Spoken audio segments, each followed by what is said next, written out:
오늘은 예수님이 십자가에 못 박혀서 처형당하시는 마가복음의 내용을 함께 살펴보겠습니다. 신약 성경에서 가장 중요한 두 장면을 꼽는다면은 그건 예수 그리스도의 십자가와 부활일 것입니다. 그것이 바로 구원의 복음의 핵심 중의 핵심입니다. 그토록 중요하고 중대한 이 십자가 사건의 깊이와 높이를 제가 1000분의 1, 10,000분의 1이라도 제대로 깨닫고 있는지 모르겠습니다. 그러니 이토록 중차대한 사건을 저의 이 어두운 이해와 무딘 말로 어떻게 설명해야 좋을지 잘 알 수 없어서 막막하기만 합니다. 그리고 마가복음과 다른 복음서들이 중요하고 중요할지라도 십자가의 은혜가 사복음서로 다 밝혀지는 것도 아닙니다. 십자가의 은혜를 충분히 제대로 알려면 그 뒤에 사도행전 이하의 서신서를 읽어야 하고 구약 성경도 충분히 읽고 알아야 합니다. 사실 고대의 십자가형은 인류 역사상 가장 잔인하고 참혹한 공개 처형 방식 가운데 하나입니다. 그래서 그 당시에는 모든 사람이 십자가 자체를 혐오하고 끔찍하게 여겼습니다. 그래 점잖은 사람들의 대화에서는 아예 십자가라는 단어 자체가 입에 올려서는 안 될 금기어였습니다. 그렇기에 더더욱 하나님의 아들, 곧 신의 아들이 십자가에 공개 처형을 당해 죽어서 구원을 이루었다 하는 말은 도무지 성립할 수 있는 말이 아니었습니다. 그건 당시에는 세상에 어느 누구도 받아들일 수 없는 말도 안 되는 말, 어불성설이었습니다. 그래 바울 사도는 나중에 한 몇십 년 전에 고린도전서 1장 18절에서 이렇게 말합니다. 십자가의 도, 곧 예수 그리스도의 십자가를 전하는 전도의 말이 멸망하는 자들에게는 미련한 것, 에이 저런 멍청한 것, 미련한 것이요 구원을 받는 우리에게는 하나님의 능력이라 합니다. 더 내려가서 고린도전서 1장 23절에서는 말하기를 우리는 십자가에 못 박힌 그리스도, 십자가에 못 박힌 그리스도를 전하니 유대인에게는 거리끼는 것이요 헬라인에게는 이방인에게는 미련한 것이라 합니다. 십자가에 못 박힌 구원자라는 말은 유대인들로서는 거리끼는 것, 곧 도저히 받아들일 수 없는 끔찍하고 역겨운 개념이었고 인생의 참된 지혜를 추구하는 이방인들, 헬라인들에게는 미련한 것, 곧 세상에 다시 없는 어리석기 짝이 없는 말이었습니다. 그러니 십자가에 못 박힌 그리스도는 원래는 아무도 받아들일 수 없는 것입니다. 사실 자체도 그렇고 그 사실이 의미하는 그 내용도 그래요. 이건 사람의 지혜를 뛰어넘는 것입니다. 도무지 사람의 상식과 이해에 맞지 않는 것입니다. 바꾸어 말하면 그리스도의 십자가는 사람의 상식과 이해를 뒤집어 엎고 전복시키는 하나님의 신비요 하나님의 지혜입니다.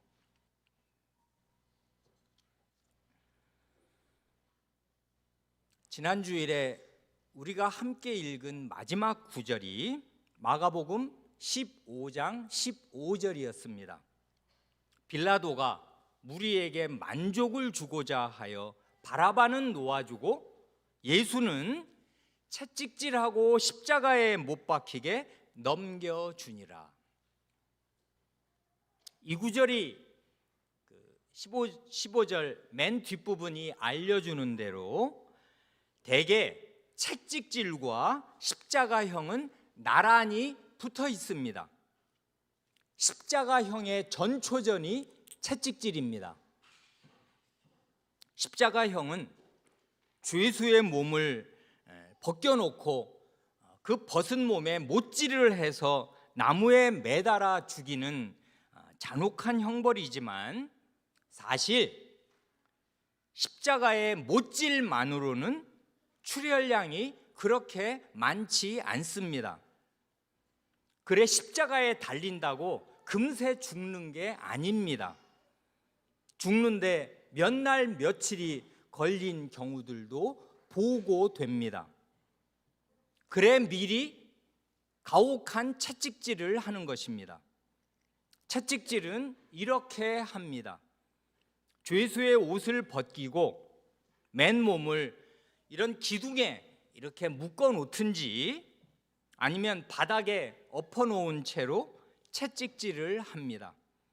그 채찍의 끝에는 쇠조각이나 뼈조각들이 달려 있어서 채찍이 이렇게 몸을 훑고 지나가면 살가죽이 찢어지고 곧 피투성이가 됩니다. 다른 기록들을 보면 채찍질을 당하는 도중에 죽는 경우도 꽤 있고 뼈나 내장이 드러나는 경우도 있습니다.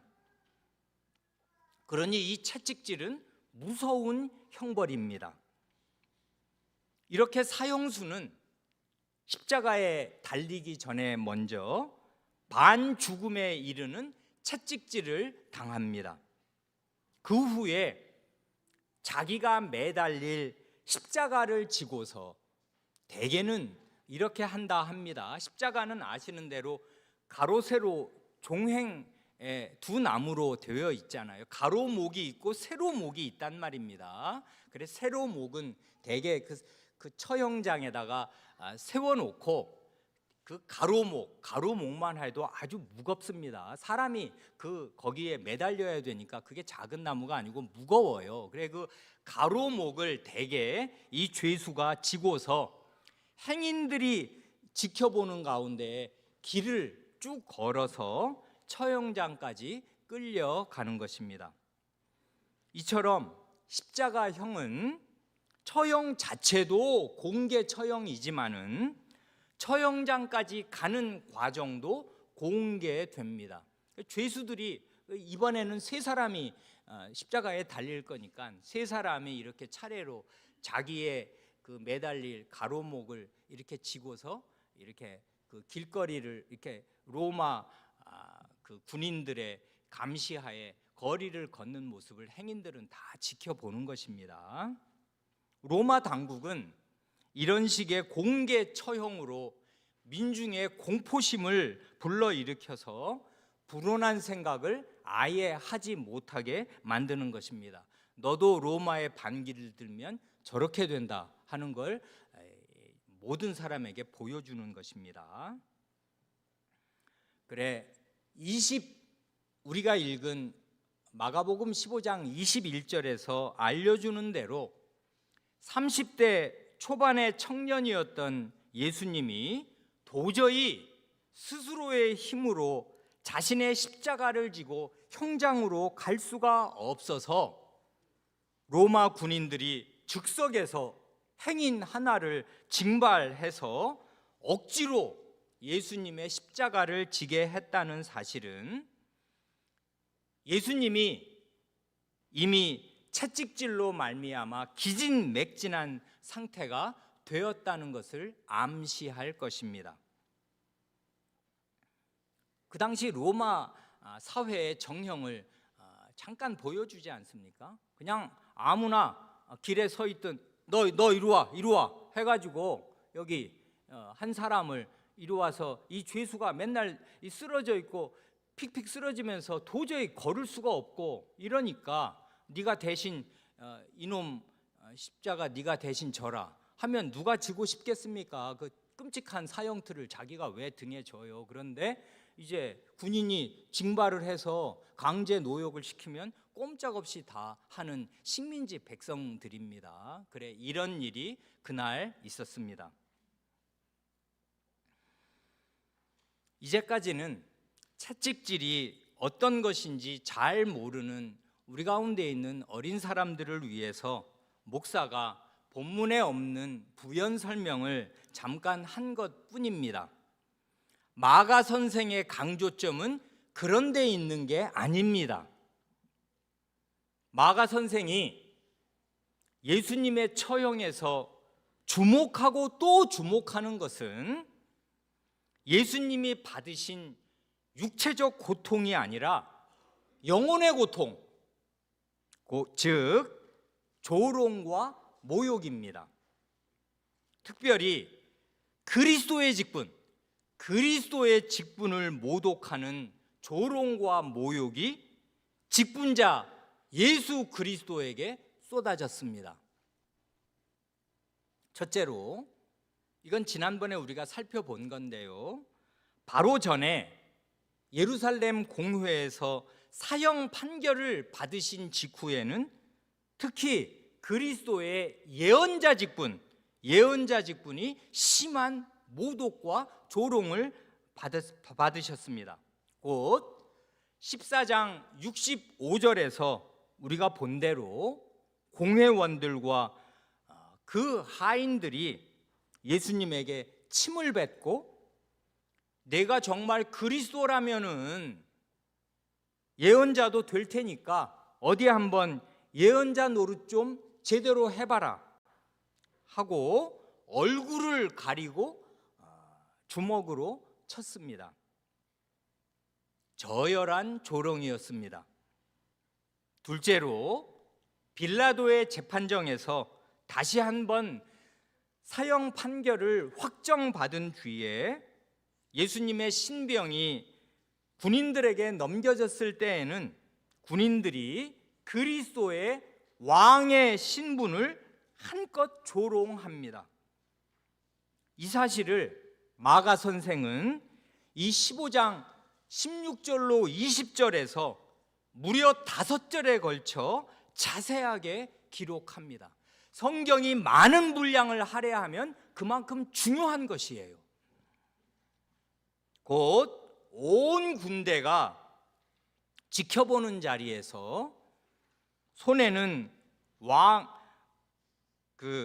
예수님이 엉터리 왕인 것을 조롱하려고 왕의 옷인 자색옷, 그때는 자색 물감이 아주 희귀하기 때문에 이건 비싸요, 물감 자체가. 그래 자색옷은 왕족, 귀족들의 옷입니다.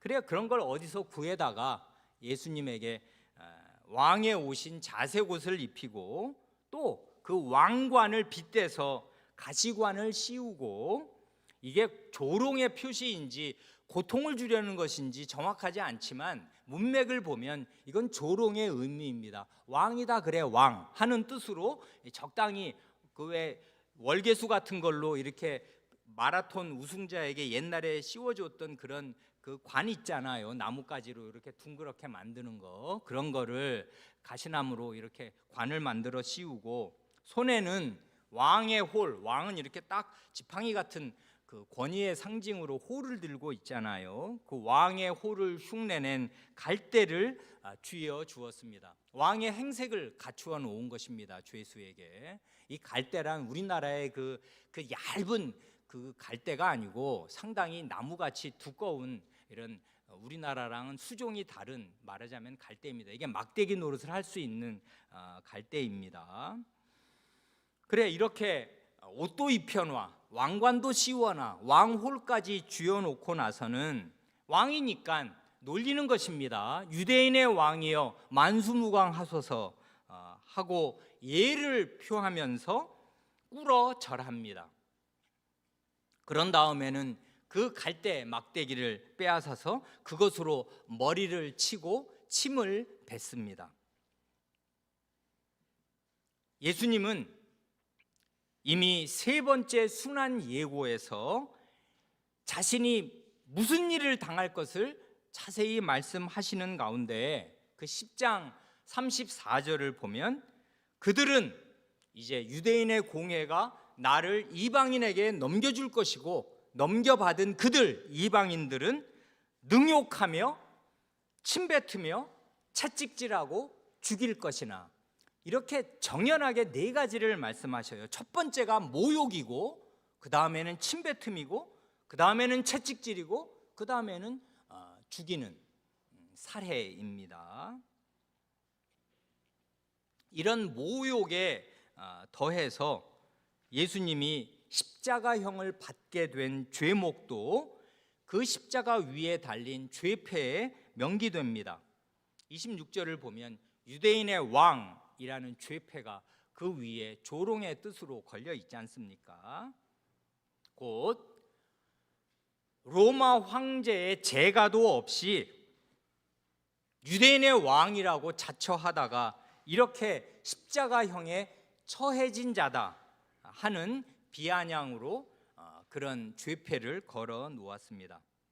그러니 이 죄패는 실질상 그리스도의 왕직에 대한 조롱이 아닐 수 없습니다. 그래 그리스도의 십자가는 앞뒤 전체가 인간의 조롱과 모욕으로 꽉 채워져 있어요. 한편 15장 21절과 22절에서 마가 선생은 자기 복음서의 1차 독자들인 로마의 신자들을 위해 목회적인 배려를 합니다. 어떻게 해요? 21절이 이렇지 않습니까?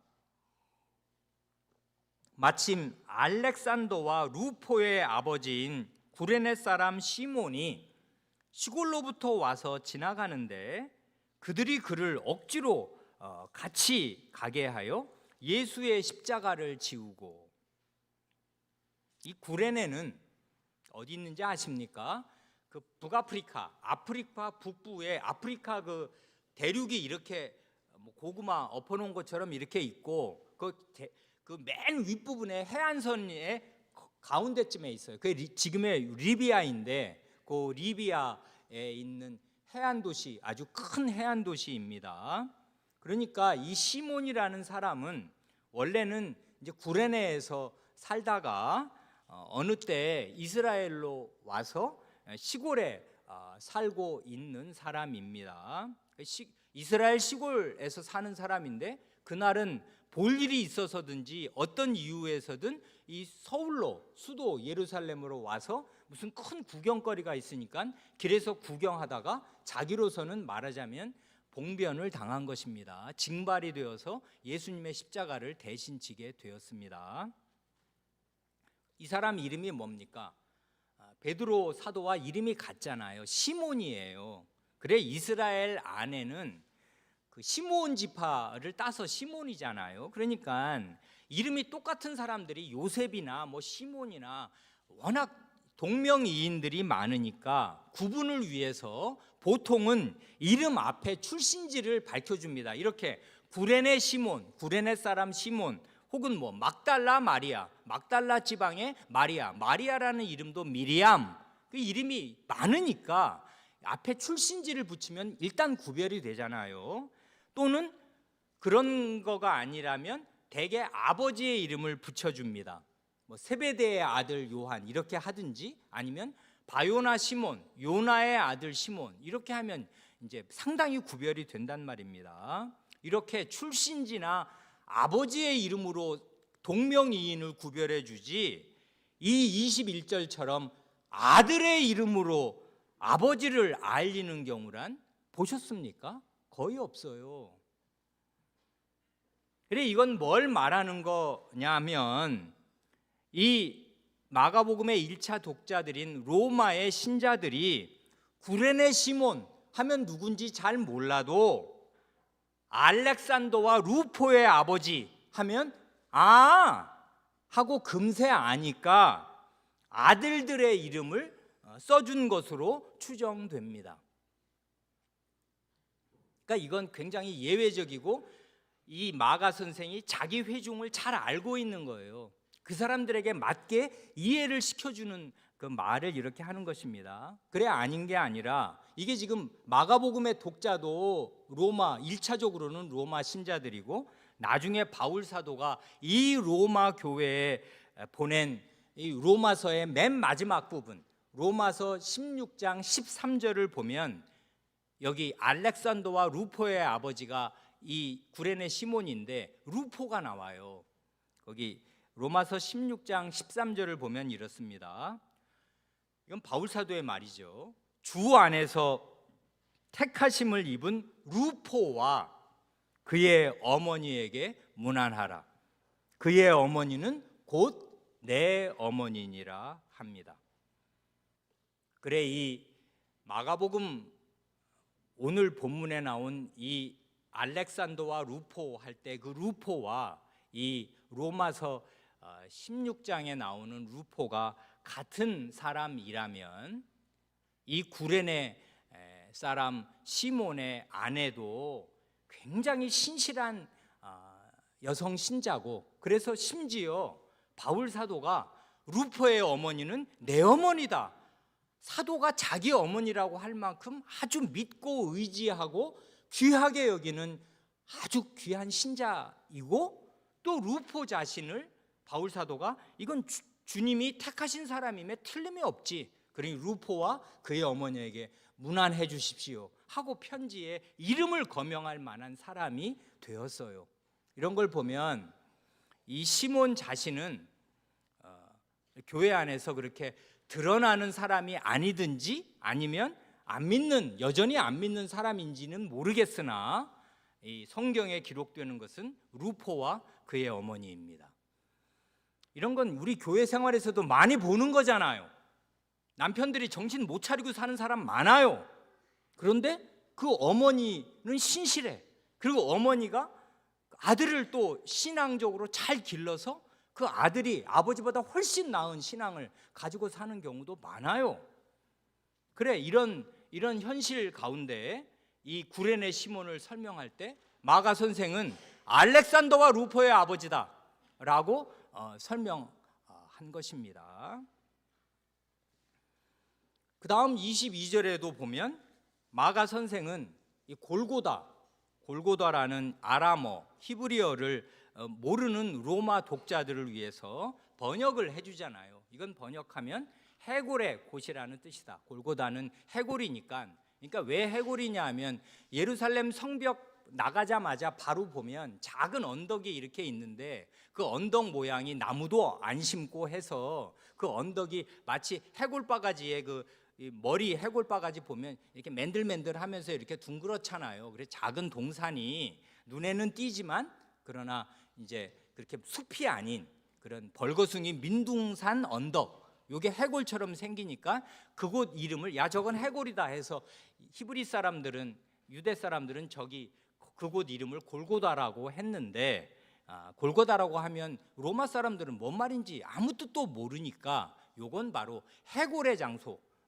해골 같은 장소라는 뜻입니다 하고 자기 독자들을 위해서 알려줍니다. 그 다음 23절을 보면 예수님이 우여곡절 끝에 이 구레네 사람 시몬의 도움을 받아서 처형장에 도착하였을 때 누가 모략을 탄 포도주를 예수님께 드렸습니다. 이건 아마 예수님이 너무나 힘들어하고 그리고 목이 마를 거 아니에요. 피를 많이 흘렸으니 목이 얼마나 마렵겠습니까? 그래 이제 사람이 죄수가 곧 이제 죽을 사람인데 허덕허덕 하는 걸 보니까 불쌍히 여겨서인지 모략을 탄 포도주를 준 것입니다. 그런데 예수님은 받지 않으셨습니다. 모략을 탄 포도주는 고대의 마취제나 진통제였습니다. 그러니까 어차피 죽을 사람인데 막판에 죽을 때 조금 덜 고통스러우라는 뜻으로 이렇게 진통제를 준 것입니다. 그러나 예수님이 사양하셨는데, 사양하신 이유는 우리 죄인의 죄를 대신 지시기 위해 하나님께서 내리시는 고통의 잔을 한 방울도 남김없이 다 자신이 맨정신으로 마시기 위함이었을 것입니다. 예수님은 자신의 고통을 인위적인 방식으로 경감시키려 하지 않았습니다. 그 다음 24절과 25절을 보면 십자가 처형에 대한 마가 선생의 기록은 무서우리만큼 놀랍도록 단순하고 간단명료합니다. 군더더기라고는 1%도 없어요. 24절은 뭡니까? 단 한마디입니다. 십자가에 못 박고. 25절은 확인합니다. 시간을 제시하고 십자가에 못 박으니라. 이 두 마디가 전부예요. 마가 선생은 24절에서 군인들이 십자가형을 당한 이 사형수의 옷을 나누어 가진 것이 시편 22편의 성취인 사실도 다른 복음서 저자와 다르게 밝히지 않고요, 27절에서 두 강도 사이에 달리신 사실이 범죄자 중 하나로 헤아림을 받을 것을 예언한 이사야 53장 맨 마지막 절의 성취인 사실도 굳이 밝히지 않습니다. 구약 성경을 익숙하게 알고 있지 않은 이 복음서의 독자들을 배려하는 것입니다. 그러니 각 복음서마다 강조점과 그 초점이 달라요. 마가 선생은 그런 것이 지금 중요한 문제가 아니었습니다. 그래, 예수님의 무슨 육체적인 고통을 로마교 사람들은 엄청나게 강조하잖아요. 옛날에 나온 영화 패션 오브 크라이스트, 그런 영화는 그건 개신교 영화가 아니라 그래서 로마교 영화입니다.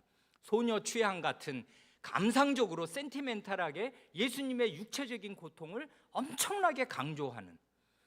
그런데 마가복음을 보세요. 그런 말이 단 한마디도 나오지 않습니다.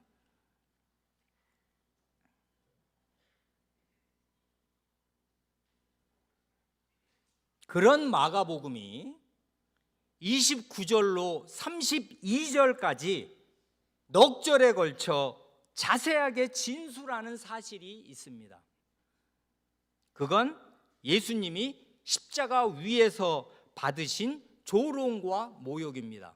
기억하시지요? 아까 우리가 예수님이 십자가에 달리기 전 전초전에서 채찍질을 받을 때 어떻게 조롱과 모욕을 받으셨나를 5절에 걸쳐 자세하게 기록했던 마가 선생이 십자가 처형 장면에서도 넉 절에 걸쳐 예수님이 받은 조롱과 모욕을 기록해요. 예수님은 그 십자가 현장에 있던 거의 모든 사람에게 조롱을 받습니다. 지나가는 사람들에게도 조롱을 받고 대제사장들과 서기관들, 곧 이스라엘의 최고 지도층인 공회원들의 조롱도 받고 심지어 함께 십자가에 못 박힌 강도들에게까지 조롱을 받습니다. 조롱과 모욕의 내용도 모두 예수님에게는 뼈아프기 그지없는 것이었습니다. 29절로 30절에서는 아하, 성전을 헐고 사흘에 짓는다는 자여, 내가 너를 구원하여 십자가에서 내려오라. 그리고 31절, 32절에서는 저자가 남은 구원하였으되 자기는 구원할 수 없도다. 이스라엘의 왕 그리스도가 지금 십자가에서 내려와 우리로 보고 믿게 할지어다. 하나는 지나가는 행인들의 조롱이고, 그 다음 31절, 32절은 대제사장들과 서기관들, 공회원들의 조롱인데, 잘 읽어보세요. 내용이 똑같아요. 중요한 내용이 똑같아요. 이 두 가지 말의 내용이, 이게 왜 예수님에게는 뼈아프기 그지없는 말이 되었겠습니까? 두 부류의 말의 앞부분의 말은 뭐냐 하면, 네가 너를 구원해라, 이거지 않습니까? 이 말 그대로 예수님은 지금 자기 자신을 구원할 수 없는 상태입니다. 예수님이 만약에 자기 자신을 구원하는 순간에 우리 모든 사람의 구원은 무산되고 마는 것입니다. 그래 예수님은 지금은 자기를 구원할 수 없습니다. 이 사람들 말이 사실이에요. 이자가 자기는 구원할 수 없도다. 맞습니다. 구원할 수 없습니다. 다시, 이 말이 왜 지금 십자가에 달려있는 예수님에게 뼈아픈 말이었겠습니까? 십자가에서 내려오라잖아요. 이 지나가는 행인도 그러고 이 공회원들도 그러고, 십자가에서 내려오라는 이 모든 사람들의 말이 간밤에 예수님이 죽을 것 같은 고통 속에서 부르짖었던 기도의 내용과 사실상 크게 다르지 않은 것입니다. 몇 시간 전에 겟세마네 동산에서 예수님은 이 잔을 내게서 옮기시옵소서 하고 빌고 또 빌었습니다. 이건 사실상 저 저주의 나무에 달리지 않게 해주십시오 하는 기도였지 않습니까? 겟세마네 동산에서 예상만으로도 예수님의 영혼을 짓눌렀던 그 두렵고 끔찍한 일이 지금 실제가 되어 예수님의 몸과 영혼에 쏟아지고 있습니다. 물론 몇 시간 전 겟세마네 동산에서 이 고통스러운 기도를 드렸을 때 예수님의 마음과 지금 그 두려운 예상이 현실이 된 예수님의 마음은 당연히 달라요. 그때 기도 가운데 자기 마음을 하나님의 뜻에 굴복시키시고 마음을 확정하셨거든요. 그래 지금은 이건 당연히 내가 받아야 할 일인 걸 알고 확신하는 가운데 이 일을 받지만 말 자체로는 사실이에요. 십자가에서 내려오게 해달라는 게 원래 자기의 소원이었는데 그 소원은 이루어질 수 없는 소원인 걸 본인이 알고 내려오라 하는데 내려갈 수 없습니다. 그러니 이게 예수님의 마음에 얼마나 큰 이게 그 가슴을 후벼 파는 이게 조롱이며 고통스러운 말이 왜 안 되겠습니까? 이 행인과 공회원들의 조롱과 모욕은 여기 성전을 헐고 사흘에 짓는다는 자요, 성전을 들어서 이 말을 곡해해서 예수님을 비아냥거리는데, 이 조롱과 모욕은 성전 자체이신 예수님에 대한 모독이자 지금 참 성전에서 자기 몸을 희생 제물로 바치면서 거룩한 희생 제사를 드리고 있는 예수님의 대제사장 직분에 대한 모독입니다. 그러니 직분자 예수 그리스도는 자기의 직분 전체에 대해서 다 모독을 받았어요. 우리나라식으로 하면 전날에는 공회원들의 그 하수인들과 공회원들에게 예언자 직분을 모욕받아서 선지자니까 누가 널 때렸는지 한번 알아맞혀 보지 그래. 그 다음에 빌라도의 군인들에게는 아이고 네가 이스라엘의 왕이야, 유대인의 왕이야, 유대인의 왕 만세다 그래 하면서 아주 희화화되고 왕직에 대한 모독을 받더니 이 십자가에서는 희생 제사를 드리고 있는 대제사장 자신이, 제사를 집전하는 대제사장이 그 일로 모독을 받습니다. 그러니 그리스도의 삼중직, 왕직, 예언자직, 대제사장직은 다 사람들의 비아냥거리가 됩니다. 당연히 이 조롱과 모욕은 이스라엘의 왕 그리스도에 대한 모욕이기도 합니다. 말 자체가 그래요. 이스라엘 왕 그리스도가 지금 십자가에서 내려와 우리로 보고 믿게 할지어다 하니까 말입니다. 한마디로 이 조롱과 모욕은 죄인을 섬기고 말이 좋아 섬기는 것이지 죄인의 노예가 되고 자기 목숨을 많은 사람의 대속물로 내어주려고 십자가에 달리신 그리스도에 대한 총체적인 모독입니다. 예수님은 이런 조롱과 모독 속에서 우리를 위한 구원의 대업을 완수하셨습니다. 그래, 이 공회원들의 말을 보면 십자가에서 내려와서 우리로 보고 믿게 하라지 않습니까? 이 사람들은 봐야 믿는 사람이에요. 정말 예수님이 화가 너무나 치밀어 오른 나머지 그래 보여주랴 하고서 정말 그 신통력으로 십자가에서 내려와서 천지를 뒤집었다면은 이 사람들은 놀래 자빠졌을 것이고 아마 꼬꾸라져서 죽었을 것인데, 그러면 보고 믿겠습니까? 보고 믿는 건 믿음이 아니에요. 그건 보는 것과 반대거든요. 믿음은 하나님의 말씀을 믿는 게 믿음이고, 이 사람들은 이런 불신의 말로 자기들의 믿음 없음과 믿지 않음을 그냥 드러내는 것일 뿐입니다. 그 다음 33절, 34절을 보면 이런 악질적이고 저열한 조롱과 모욕과는 차원이 전혀 다른 이 십자가형의 시면이 드러납니다. 곧 제6시부터 9시까지, 이때 이 6시라고 하면 1, 2, 3, 4, 5, 6인데 일이 어디냐 하면 새벽 6시예요. 유대인들은 아침에 해가 뜨면 이제 6시에 해가 뜨면 그게 이제 하루의 시작이어서 그게 제1이시고, 제3시면 십자가에 달리신 시간이 9시고, 그 다음에 이 제6시면은 이제 오전 6시부터 6시간이 갔으니까 정오네요. 그러니까 제6시부터 9시까지니까 정오부터 오후 3시 정도까지 그 3시간 동안 온 땅이 어둠으로 뒤덮인 것입니다.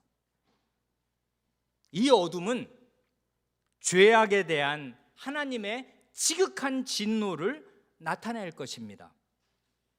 정오면 누구나 알듯이 햇빛이 가장 강렬할 때인데 하나님의 두려운 진노와 저주 앞에서 태양도 빛을 잃었습니다.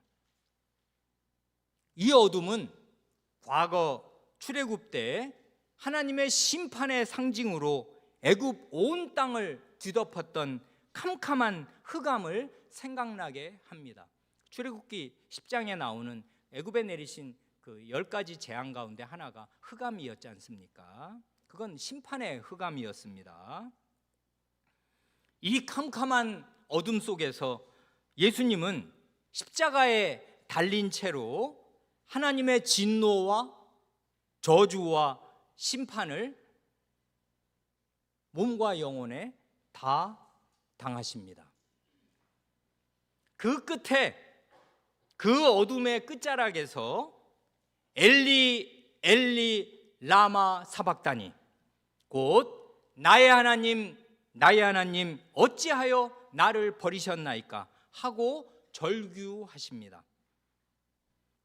과연 이때 예수님은 고린도후서 5장 21절이 가르쳐주는 대로 죄인인 우리를 대신하여 죄 자체가 되셨습니다.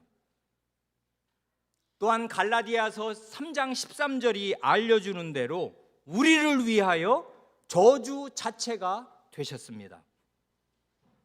이렇게 죄덩어리가 되고 저주 덩어리가 되신 예수님은 십자가 위에서 하나님으로부터 버림을 당하셨고 전에는 단 한순간도 겪어보지 못한 하나님과의 완전한 분리를 경험하셨습니다.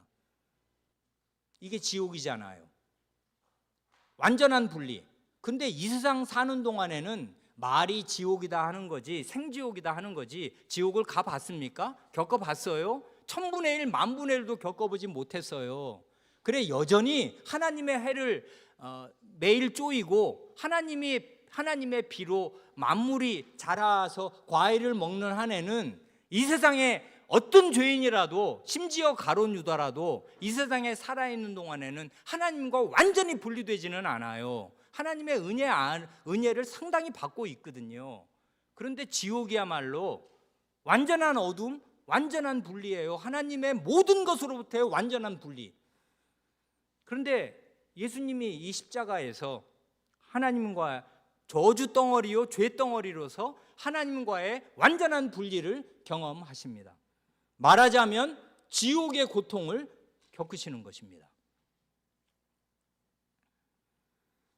그래 사복음서를 다 합쳐서 본다면야 예수님은 십자가 위에서 모두 7마디 말씀을 하셨습니다.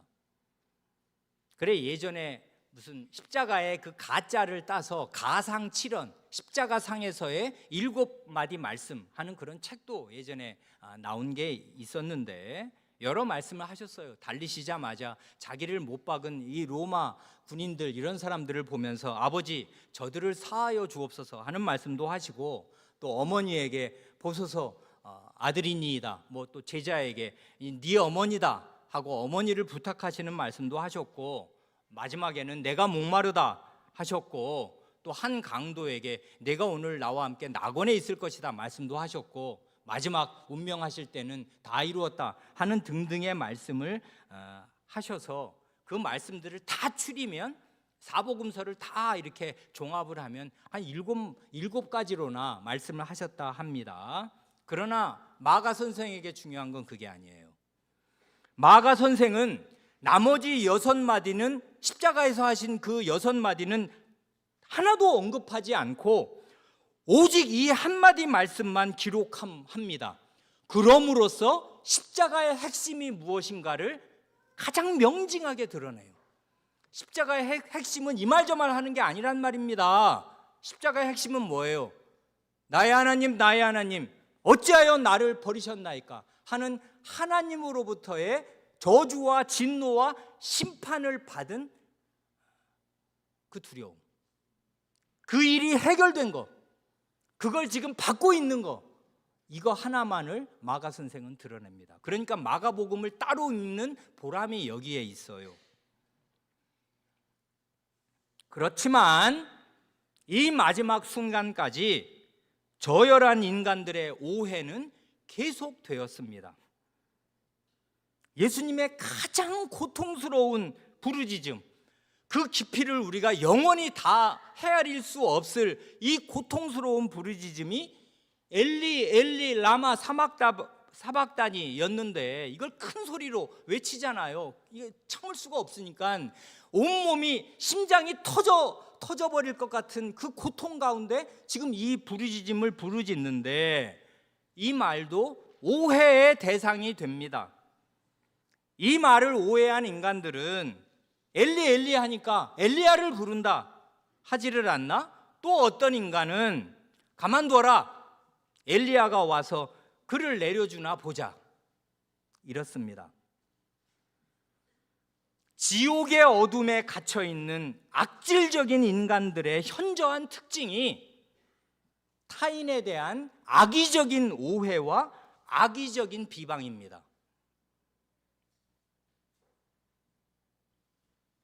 그러니까 우리는 마가 선생이 심지어 예수님이 십자가 위에서 하신 다른 말씀들, 그게 바로 예수님의 말씀이고 얼마나 절박한 순간에 하신 중요한 말씀들인데도 불구하고 다른 모든 말씀들은 다 생략하면서도 이런 너절한 현실들, 곧 죄인들의 조롱과 모욕과 터무니없는 오해들은 길게 기록하는 뜻을 깊이 생각하는 것이 좋습니다. 이게 바로 예수님이 당하신 심각한 고난이고 마가복음의 1차 독자들이 당하는 심각한 고통이었어요. 그리고 이후에 교회에서 계속 반복되는 너절한 현실이기 때문입니다. 그래, 로마 치하에, 지금 네로 치하에 있는 이 마가복음을 떨리면서 읽고 있을 이 신자들은, 저자들은 저거 인육을 먹는 식인종들이다. 뭐 누구의 피를 먹고 살을 먹고 피를 마신다지 않냐? 이러는 악질적이고 저질적인 오해가 이 기독교인들을 따라다녔어요. 성찬을 가리켜 그렇게 오해를 하면서 함부로 사람들을 이렇게 말을 하였단 말입니다. 뭘 정확하게 알아보는 게 전혀 아니에요. 악감정이 있으면 눈이 장님이 되잖아요. 그런데 어떤 학자가 너무나 잘 지적한 대로 이제까지 우리가 마가복음을 거의 이제 다 읽어가는데 15장까지 다 읽는데 이제까지 예수님의 모든 말씀 가운데 특별히 이렇게 말이 안 되는 오해와 저질의 조롱과 모욕과 그 다음에 부당한 고소와 고발을 당할 때 예수님의 태도를 한번 잘 보세요. 단 한 번도 비아냥이 없습니다. 냉소가 없습니다. 잘하고 있네, 이런 식의 말이 없어요. 예수님에게는 일체로. 바리새인들에게 화를 선언하실 때도 예수님은 진지하시고 네가 마귀의 자식이다 하고 사탄아 물러가라 할 때도 진지하시지 비아냥거리시지 않습니다. 비방을 하신 일이 없어요. 예수님은 한 번도 악을 악으로 갚지 않으십니다. 이게 참 인격의 참 인간성이에요. 그러니까 신자라면은 교회에서 자기 식구든 다른 교인이든 직분자든 아니든 누구든 직장에 누구든 간에 뒤에서 함부로 말하는 일을 죽음처럼 두려워해야 해요. 뒷공론하는 거를 죽는 줄로 알아야 해요. 하지 말아야 합니다. 그런 일 오해하지 말아야 하고 비방하지 말아야 하고 어떤 누가 이랬대 세상에 이러면 그 사람한테 물어봐야 돼요. 당신 그렇게 한 거 맞냐? 그게 정말 알고 싶으면 당사자에게 물어보고 확인을 해서 아니구나 확인해야 해요. 사실을 자기 눈으로 보고 자기 귀로 듣기 전까지는 듣는 말에 신빙을 하면 안 됩니다. 그게 구계명이 명하는 바예요. 제 거짓말하지 거짓 증거하지 말지니라는 말이 누구한테 들었는데 틀림없이 들었어. 그건 전에 들은 말이거든요. 봤어요? 자기가 그 현장을? 안 봤어요. 그 말을 정확히 들었어요? 안 들었어요. 예수님이 자기가 사흘 만에 성전을 헌다고 말한 적이 있어요? 없어요. 그런데 이렇게 말한단 말입니다. 이런 게 그냥 돌아다녀요. 이스라엘 전체에 예수님에 대한 저질의 오해가 돌아다닙니다. 그러니 이런 조롱의 기사가 예수님의 십자가에서 하신 말씀보다 훨씬 더 많다는 거. 예수님의 십자가 자체는 십자가에 못 박으니라 딱 2번밖에 없어요. 그런데 다른 사람들의 그 조롱과 모욕은 차고 넘치게 지금 기록을 하지 않습니까? 왜 그러냐면 기독교인들, 참된 그리스도인들이 매일 당하는 이런 뼈아픈 현실이 이런 거기 때문에 그래요. 그래, 당신들만 이런 거 당한 거 아니다. 예수님도 이런 일을 당하고 돌아가셨지. 그게 예수님의 고난의 핵심부에 있는 거지 하고 마가 선생은 자기의 기록으로 알려주어요. 그래서 고난받는 사람으로 하여금 악을 악으로 갚지 않게 하고 주님이 가신 길을 묵묵히 침묵으로 따라가게 하는 것입니다. 그래 마가복음을 읽는 뜻이 있어요. 37, 8절을 보면 예수께서 큰 소리를 지르시고 숨지시고 이때 성소 휘장이 위로부터 아래까지 찢어져 둘이 됩니다. 그러니까 소리를 크게 2번 지르신 거죠. 아까는 엘리 엘리 라마 사막다니 하셨고 이번에는 뭐라고 큰 소리를 지르신 것인지 그 내용은 말하지 않고 다만 운명하시기 직전에 큰 소리를 지르셨다 합니다. 이건 특이한 일이잖아요. 여러분 사람 인종하는 장면을 보셨습니까? 큰 소리 지르고 운명하는 사람이 있어요? 거의 없어요. 대개 말이 없잖아요. 기력이 점점 빠져가지고 나중에는 이렇게 숨 쉴 시간 이제 힘도 없어서 이렇게 촛불이 꺼지듯이 사 해서 이제 말이 멈추고 그래서 여기 이제 심장을 이렇게 보고 맥박을 보고 안 뛰면은 운명하셨구나 하는 걸 우리가 아는 건데, 예수님의 죽음은 평상시의 죽음, 일반인의 죽음과 전혀 달라요. 마지막 순간에 큰 소리를 지르셨어요. 이건 보통이 아닙니다. 그러니까 이거. 그런데 성소 휘장이 위로부터 아래로 찢어졌습니다.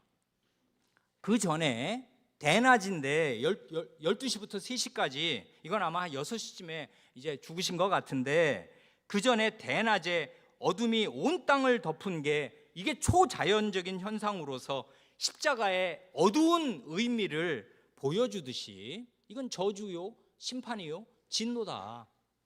그러니 이 태양도 어떻게 빛을 낼 수가 없었습니다. 이 하나님의 두려운 진노 앞에서. 이렇게 십자가의 어두운 의미를 이 어둠이 보여주듯이 성소의 휘장이 위로부터 아래로 둘로 찢어진 일도 초자연적인 현상으로서 십자가의 또 다른 의미를 보여주는 것 같습니다. 곧 예수 그리스도께서 십자가에서 죽으심으로써 우리 같은 죄인이 거룩하신 하나님께로 나아갈 수 있는 길이 활짝 열린 동시에 구약의 성전은 저 휘장이 쫙 찢어지듯이 이제 휘장으로서 기능을 못하듯이 이제 파괴되어 없어질 것입니다. 이게 초자연적인 현상이 십자가 앞뒤를 이렇게 감싸고 있어요. 그러니까 저질 인간들의 모욕과 조롱만 있었던 게 아니에요. 초자연적인 두 가지 현상이 마가 선생의 기록에 앞뒤로 나타납니다. 캄캄한 어둠과 휘장의 찢어짐. 마지막 39절은 참으로 뜻깊고 뜻깊은 말씀입니다. 예수를 향하여 섰던 백부장이 그렇게 숨지심을 보고 이르되 이 사람은 진실로 하나님의 아들이었도다 하니라. 기억하십니까?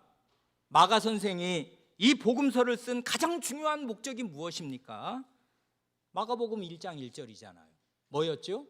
하나님의 아들 예수 그리스도의 복음의 시작이라 해서 마가복음은 예수님이 하나님의 아들이시요 그리스도 곧 구원자이심을 믿게 하려고 쓴 책 아닙니까?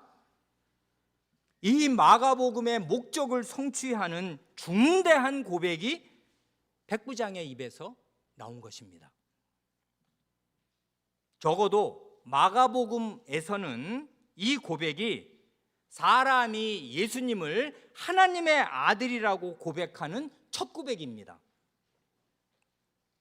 이 중요한 고백이 제자들이 아니라 백부장의 입에서, 유대인이 아니라 이방인의 입에서, 그것도 예수님의 십자가형의 집행 책임자였던 로마 군인의 입에서 나온 것입니다.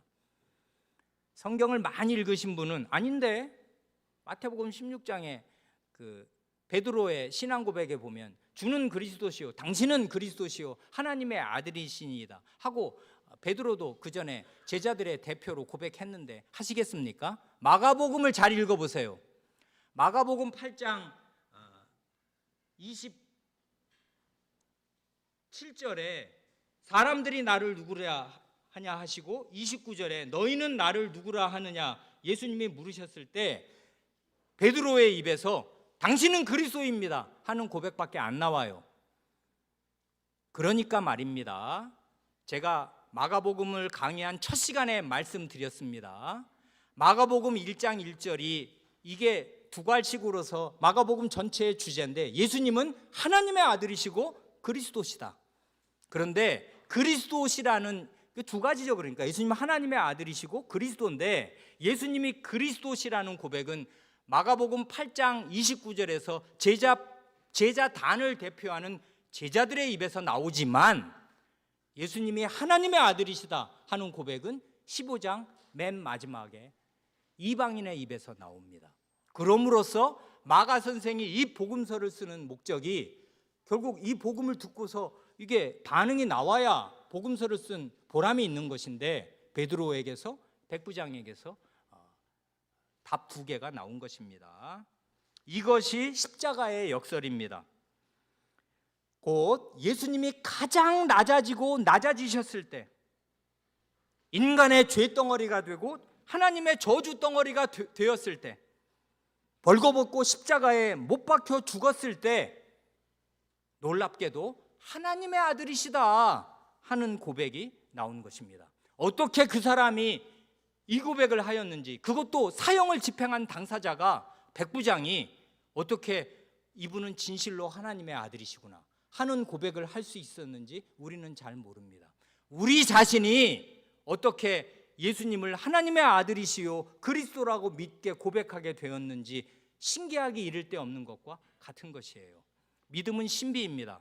이분이 오병이어를 베풀었을 때 하나님의 아들이라는 고백을 들은 게 아니에요. 죽은 사람을 살렸을 때 하나님의 아들이라는 고백을 들으신 게 아닙니다. 인간의 눈으로 볼 때 전혀 이 고백이 나올 수 없는 자리, 그런 자리에서 이런 고백이 나왔습니다. 이게 기독교의 신비예요. 하나님이 가장 인간의 이 상식과 이해를 전복시키는 방식으로 자신의 구원의 은혜와 지혜를 찬연하게 나타내 보이신 그 현장인데, 사실은 그게 그 현장에서 이런 정당한 반응이 이방인의 입에서 나왔습니다. 이 사실이 우리를 대단히 겸비하게 합니다. 예수님에 대한 사전 지식, 그런 거 다 소용없는 것이에요. 이런 십자가의 이런 비밀 앞에 제자들은 다 어디 있었으며, 그때 유대인 공회원들, 성경을 쭈루룩 꿰고 있는 바리새인들 다 어디 있었던 것입니까? 그런데 하나님께서 이 이방인의 입에서 바른 고백, 마가복음이 원하고 기대하였던 고백이 나오도록 하셨습니다. 그러니 우리는 십자가 앞에서 우리의 모든 사전 지식과 우리의 모든 알량한 성경 지식을 내려놓습니다. 나는 모릅니다. 하나님의 은혜의 깊이를 나는 모릅니다. 그리고 엎드려요. 그럴 때 우리의 입에서 이분은 진실로 하나님의 아들이시며 나의 구원자 그리스도시다 하는 고백이 하나님의 신 성신으로 말미암아 우리 입에서 터져 나오게 될 것입니다. 그렇게 되시기를 바랍니다. 기도하시겠습니다.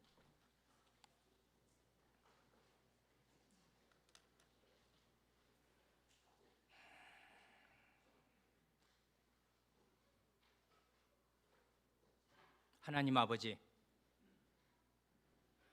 저희 입에서 아버지 소리 들으시려고 아드님에게서는